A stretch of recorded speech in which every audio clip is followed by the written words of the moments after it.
Hello there, and welcome. Today, we're diving into something really special, a big idea that could totally change how we think about making a difference. It's called the Social Stock Exchange, and it's a fascinating new platform that connects our desire to do good with real, actual, measurable impact. So let's get right into it. So, let me ask you something. Have you ever been in this situation?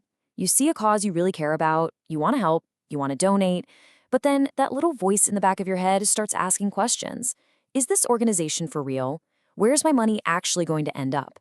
It's such a common feeling, and it's probably the biggest reason why so many of us hesitate to give. So in this explainer, we're going to unpack all of it. We'll kick things off with that giving dilemma, then introduce this brand new kind of exchange. We'll look at who can get on it, figure out how the whole thing works, and this is the really important part, how we can actually measure the impact. And finally, we'll talk about what this could mean for the entire future of social funding. All right, so let's start at the beginning with the core problem that the Social Stock Exchange, or SSE, was really designed to solve.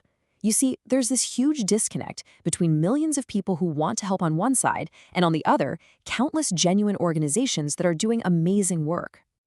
And this really gets to the heart of it. It all boils down to a major gap in trust. It's this trust gap that stops well-intentioned donors in their tracks, and it also prevents these incredible social organizations from getting the funds they so desperately need to operate. The Social Stock Exchange is designed to be the bridge that crosses that divide.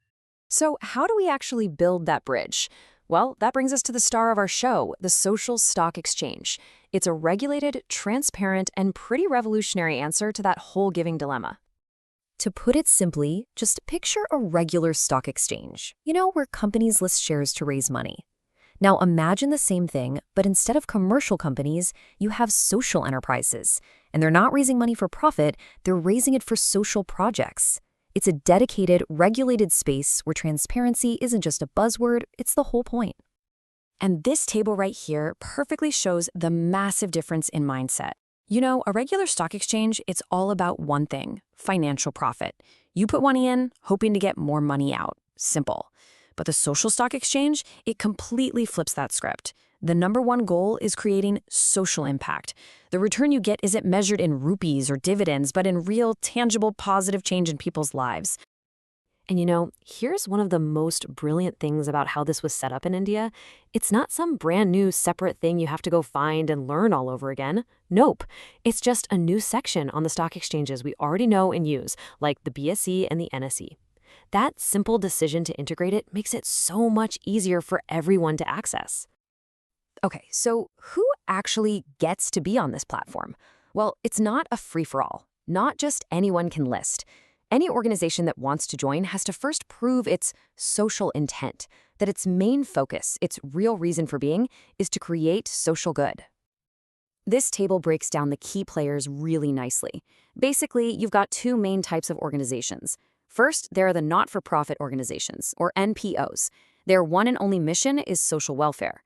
Then you have for-profit social enterprises, or FPEs, which try to balance making a social impact with also being profitable.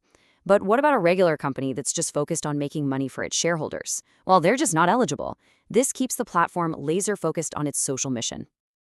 All right, so this all sounds great in theory, but what about in practice? How does it actually work for someone like you or me? Let's get into the real nuts and bolts of how you can participate and make a contribution. And this is maybe the best part, because the SSC is just a new section on the exchanges we already use. You don't have to open any new accounts or learn a bunch of complicated new steps. You can do it all directly through the stockbroker you probably already have. It's designed to be super, super simple and convenient. Now, we need to talk about a brand new concept, but it's an absolutely critical one. It's called the Zero Coupon Zero Principal Instrument, or ZCZP for short. This is the main tool that not-for-profits use to raise funds on the SSE. So let's just break down that name. Zero coupon means you get no interest. Zero principal means you don't get your original money back. So let's be crystal clear here. When you buy a ZCZP, you are making a donation. Think of it as a modern, structured, and totally transparent way to give. And there's also a direct benefit for you, the donor. Any contribution you make by buying these ZCZP instruments is eligible for a tax exemption under Section 80G of the Income Tax Act. So while your main return is knowing you made a difference, there is a recognized financial benefit as well. So let's just walk through what your journey would look like on this platform. It's actually incredibly easy. First, you just log into your regular brokerage account and find the social stock exchange section. Then, you can browse all the different listed organizations. When you find a cause that really speaks to you, you just buy a ZCZP instrument, which is how you make your donation. That instrument then shows up in your DMAT account, and from that point on, you can track exactly what the organization is doing through their yearly reports. And that brings us to what is, honestly, the most important question of all. If you're not getting money back, what is your return? How do we actually measure the social part of this social stock exchange? You know, this has always been the biggest problem in the world of charity. It's easy for an organization to say, we helped 1,000 people, but it's much, much harder to actually prove the real, lasting impact of that help.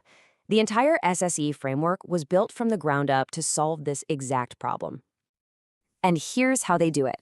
The regulator, SEBI, has made it mandatory, not optional, but mandatory for every single listed organization to publish something called an Annual Impact Report, or AIR.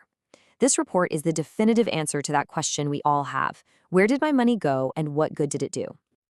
So what's in this report? Well, it's incredibly detailed. It shows exactly how the money was used, it has an impact scorecard, it breaks down who was helped, and even measures things like social equity. But here's the absolute game changer. The whole thing has to be audited by a certified social impact assessor.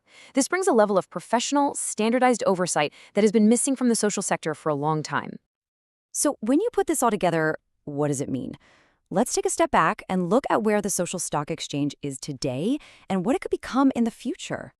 The amazing thing is, this isn't just an idea anymore. It's real, and it's happening right now. As of April 2024, dozens of NPOs are already listed on the BSE and NSE, and even more importantly, they've started raising real money. Over 12 crore rupees that's going straight to projects in education, healthcare, and so much more. Now, it's still early, but the system is already proving that it can work. So, let's do a super quick recap of the most important things to remember. 1. SSEs build a trusted bridge between you and real social causes. 2. You can get involved easily through your existing broker. 3. NPOs raise money through ZCPs, which are basically structured donations. 4. You get a tax benefit for giving. And 5, and this is the big one, the impact is measured and reported back to you every single year.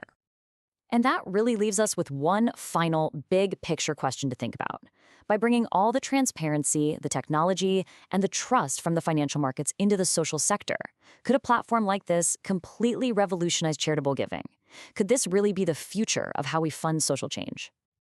If you found this explainer helpful and learned something new today, please do me a favor and hit that like button, and be sure to subscribe to the channel for more explainers just like this one.